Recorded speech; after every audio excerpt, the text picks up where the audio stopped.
Hello student, मैं रंजीत चौधरी आप लोगों के लिए लेकर आया हूँ आज आर के एजुकेशन सेंटर में क्लास 10th का साइंस का वीडियो है।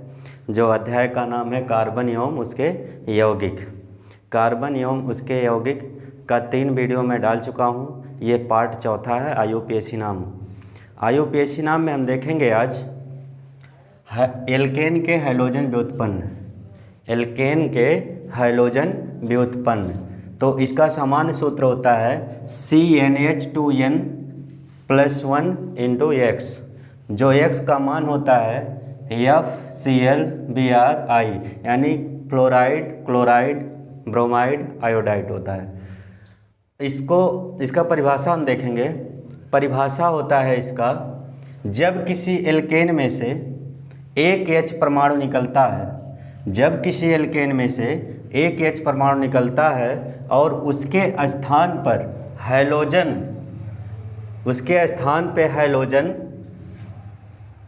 Chloride, fluoride, chloride, bromide, iodide में से कोई एक या सब जुड़ता है, एल्केन का हैलोजन व्युत्पन्न कहलाता है। एल्केन का हैलोजन व्युत्पन्न कहलाता है। या इसको हम इस प्रकार से भी समझ सकते हैं, जैसे एल्केन का सूत्र होता है CnH2n +2, ये होता है एल्केन का सूत्र। हम इसका परिभाषा ऐसे भी बना सकते हैं कि जब किसी एल्केन में से एक H परमाणु निकलता है, जब किसी एल्केन में से एक H परमाणु निकलता है और उसके स्थान पे क्लोराइड, ब्रोमाइड, आयोडाइड में से कोई एक या सब जुड़ता है तो हैलोजन व्युत्पन्न कहलाता है। एल्केन का हैलोजन व्युत्पन्न कहलाता है। इसका पहचान हम देखेंगे। इसका पहचान होता है C और H दो परमाणु होते हैं तथा एक कार्बन दूसरे कार्बन से एकल बंध द्वारा जुड़ा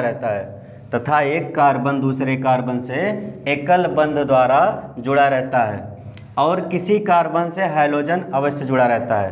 किसी एक कार्बन से हैलोजन अवश्य जुड़ा रहता है। उसके बाद हम देखते हैं नाम लेने का नियम। नाम लेने का नियम 2 प्रकार का होता है। एक होता है साधारण नाम, एक होता है IUPAC नाम। तो सबसे पहले साधारण नाम हम देखेंगे। साधारण नाम में सबसे पहले एल्किल मूलक का नाम लिखकर, एल्किल मूलक क्या होता है उस पहले वीडियो में बताए हैं। जब किसी एल्केन में से एक H परमाणु हटता है तो उसमें इल शब्द जुड़ता है। जैसे कार्बन मेथ हुआ, मेथ में इल जुड़ेगा तो मेथिल, एथ में इल जुड़ेगा एथिल, प्रोप में इल जुड़ेगा तो प्रोपिल। ये होता है एल्किल मूलक। तो एल्किल मूलक का नाम लिखकर क्लोराइड, ब्रोमाइड, आयोडाइड आदि में से कोई एक जो दिया हो उसमें वह लिख देते हैं। उसके बाद आ जाता है नंबर दूसरा IUPAC नाम। IUPAC नाम क्या होता है इसमें देखेंगे। इसके लिए सबसे पहले ब्रोमो, आयोडो जो दिया हो वो शब्द लिखकर संगत एल्केन का नाम लिख देते हैं। इसके बाद हम इसका IUPAC नाम साधारण नाम सारणी के माध्यम से समझते हैं कैसे होता है। इसको देखेंगे। सबसे पहले 3 कॉलम बनाना होगा।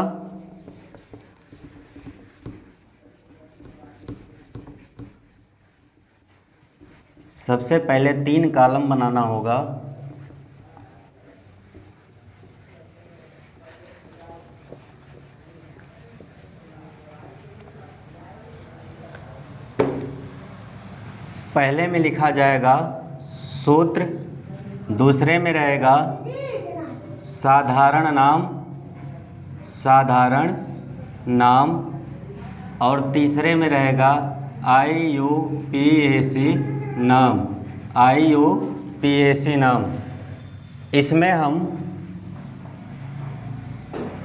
सबसे पहले n का मान 1 रखेंगे इस सूत्र में, n का मान 1 रखेंगे और x का मान इसमें से कोई रख सकते हैं, तो हम Cl रख देते हैं, x का मान Cl रखते हैं। उसके बाद जब मान रखा जाएगा तो हो जाएगा CH3Cl, CH3Cl होगा। CH3 होता है मेथिल का सूत्र, CH3 होता है मेथिल का सूत्र। अभी बताए थे एल्किल मूलक का नाम लिखकर क्लोराइड, ब्रोमाइड, आयोडाइड में से जो दिया हो उसका नाम लिख देते हैं। तो यहाँ पर Cl दिया है तो Cl का हो जाएगा क्लोराइड, Cl का हो जाएगा क्लोराइड, तो हो गया इसमें मेथिल क्लोराइड, इसका साधारण नाम हो गया मेथिल क्लोराइड।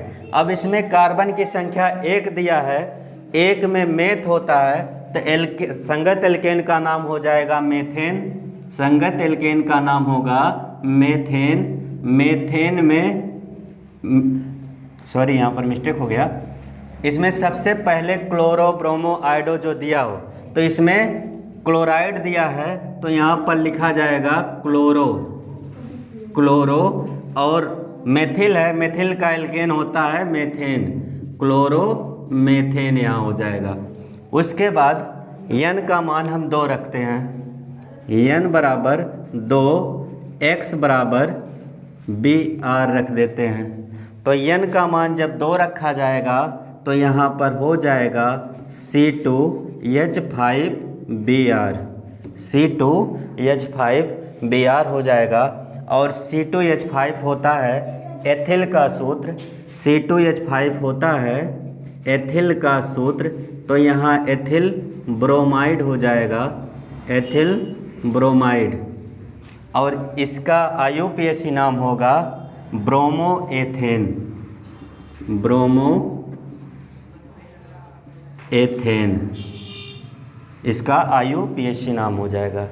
इसी क्रम में अगला आ जाता है जब n का मान हम 3 रखेंगे, n का मान 3 और x का मान I रख देते हैं, तो यहाँ पर इसका हो जाएगा सूत्र C3H7I, C3H7I हो जाता है। और इसका साधारण नाम हो जाएगा प्रोपिल, कार्बन की संख्या 3 है तो यहाँ पर होगा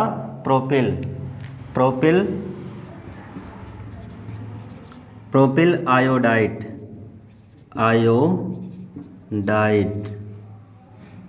प्रोपिल आयोडाइड हो जाएगा। और इसका IUPAC नाम होगा, इसका IUPAC नाम होगा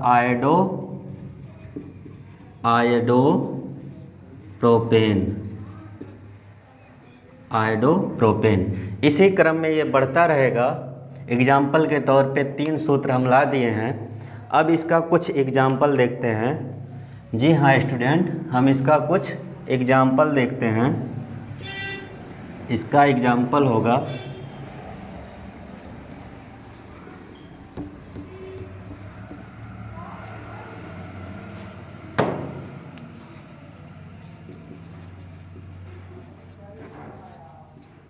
एग्जाम्पल नंबर 1 देखते हैं। CH3 CH2 CH Cl CH3 अब इसका IUPAC नाम हम देखेंगे। इसका IUPAC नाम, इसमें सबसे पहले हम अंकन करेंगे तो अंकन उसी तरफ से होगा जिस तरफ से जो हम पढ़ रहे हैं। जैसे हम हाइलोजन व्युत्पन्न पढ़ रहे हैं तो जिस तरफ से हाइलोजन नज़दीक पड़ेगा उधर उसी तरफ से अंकन किया जाएगा। तो यहाँ पर देखिए इधर से भी तीसरे नंबर पे पढ़ रहा है, इधर से भी तीसरे नंबर पे पढ़ रहा है। तो यदि हम इधर से लेंगे तो 2 प्रतिस्थापी हमें मिलेगा, तो हम इसका अंकन इधर से करते हैं। टोटल 5 कार्बन है। दूसरे पर एक चीज़ का और ध्यान रखना होगा, हमें IUPAC नाम लिखते समय उसमें जो प्रतिस्थापी जुड़ा हुआ है तो उसको हमें अंग्रेजी के अक्षरों का ध्यान देना पड़ेगा। जो अक्षर पहले आएगा उसका नाम पहले लिखा जाएगा। तो इसमें मेथिल, ये मेथिल है और ये क्लोरो है, तो सबसे पहले क्लोरो आएगा, तो यहाँ पर हो जाएगा तीसरे नंबर पे क्लोरो जुड़ा है तो 3 क्लोरो, दूसरे नंबर पे मिथिल जुड़ा है 2 मिथिल। टोटल कार्बन की संख्या 5 है और पांचवें पर पेंट आता है। पेंट के एल्केन का नाम होगा पेंटेन, तो यहाँ पर हो जाएगा पेंटेन, यानी 3 क्लोरो 2 मिथिल पेंटेन, इसका IUPAC नाम हो जाएगा। दूसरा हमारा आता है, दूसरा एग्जाम्पल हम देखते हैं CH3 CHCl, फिर Br CH2 CH3। अब देखिए इसमें हम अंकन किधर से शुरू करेंगे, तो इसमें अंकन शुरू होगा जिधर से प्रतिस्थापी नज़दीक पड़ेगा। तो इधर से तो चौथा अंक प्राप्त हो रहा है, इधर से दूसरा अंक प्राप्त हो रहा है, तो हम अंकन इधर से शुरू करेंगे। 1 2 3 4 5 6, टोटल 6 कार्बन है, टोटल 6 कार्बन हैं। दूसरे पर क्लोरो जुड़ा है, तीसरे पर ब्रोमो जुड़ा है, तो इसमें ब्रोमो B पहले आता है, तो ब्रोमो तीसरे पर जुड़ा है तो हो जाएगा 3 ब्रोमो 2 क्लोरो। टोटल 6 कार्बन हैं, 6 पे हेक्स आता है और हेक्स के एल्केन का नाम होगा हेक्सेन, तो यहाँ पर हो जाएगा hexane. 2 bromo 3 bromo 2 chloro hexane, इसका IUPAC नाम हो गया। यदि वीडियो अच्छा लगा हो तो लाइक करिए, सब्सक्राइब करिए और बेल आइकन ज़रूर दबाइए। धन्यवाद।